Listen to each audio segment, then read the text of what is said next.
सविस्तर मोठी बातमी समोर येते। सांगोला पोलिसांची मोठी कारवाई। भीमनगर शिवारात लपवून ठेवलेले 85 जनावरे जप्त। अज्ञात आरोपी विरुद्ध गुन्हा दाखल। सांगोला पोलिसांनी मंगळवेढा विभाग आणि पंढरपूर शहर पोलिसांच्या मदतीने एक मोठी कारवाई करत भीमनगर येथील गायरान जमिनीत अतिशय क्रूरपणे डांबून ठेवलेले 85 गोवंश जनावरे ताब्यात घेतली आहेत। या कारवाईत सुमारे 7,63,000 रुपये किमतीचा मुद्देमाल जप्त करण्यात आला असून अज्ञात आरोपी विरुद्ध गुन्हा दाखल करण्यात आलाय। नेमकी घटना काय पहा सविस्तर। मंगळवेढा विभागाचे उपविभागीय पोलीस अधिकारी डॉक्टर बसवतराज शिवपूजे यांना गोपनीय बातमी मार्फत माहिती मिळाली होती की सांगोला येथील भीमनगर भागातील गायरान जमिनीवर मोठ्या प्रमाणात खिल्लार गायी, खोंडे आणि जर्सी कालवडे बांधून ठेवण्यात आली आहेत। या माहितीशी शहानिशा करण्यासाठी सांगोला पोलीस निरीक्षक विनोद घुगे यांनी सांगोला, मंगळवेढा आणि पंढरपूर शहर पोलीस ठाण्यातील कर्मचाऱ्यांचे एक संयुक्त पथक तयार केले। दिनांक 16 मार्च 2026 रोजी पहाटे 2:30 वाजल्याच्या सुमारास पोलीस पथकाने भीमनगर येथील गायरान जमिनीवर छापा टाकला।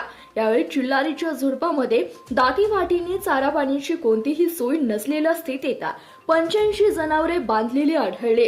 पोलिसांनी आजूबाजूला चौकशी केली असता या जनावरांच्या मालकाचा कोणताही पत्ता लागत नाही।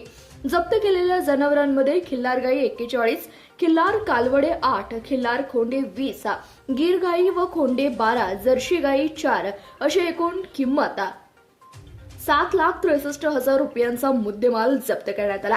या प्रकरणी सांगोला पोलीस ठाण्याचे पोहे सुनील भीमा एडगे यांनी फिर्याद दिली असून प्राण्यांचा छळ प्रतिबंधक अधिनियम 1960च्या विविध कलमांमुळे कलम 11(1), 11(1) AFHI अज्ञात इसमांविरुद्ध गुन्हा दाखल करण्यात आला। ही कारवाई सोलापूर ग्रामीणचे पोलीस अधीक्षक अतुल कुलकर्णी, अपर पोलीस अधीक्षक प्रीतम यावलकर आणि उपविभागीय पोलीस अधिकारी डॉक्टर बसवतराज शिवपूजे यांच्या मार्गदर्शनाखाली सांगोला पोलीस निरीक्षक विनोद घुगे, सपोनी वाघे, सपोनी लातूरकर, मंगळवेढा, पोसई जगताप, पंढरपूर व त्यांच्या पथकाने पार पाडली। विशेष म्हणजे रात्रभर चाललेल्या या कारवाईत जनावरांची ने-आण करण्यासाठी होमगार्डचे मोलाची मदत केली आहे। पुढील तपास सांगोला पोलीस करीत आहेत। धन्यवाद। पाहत रहा CBS न्यूज मराठी।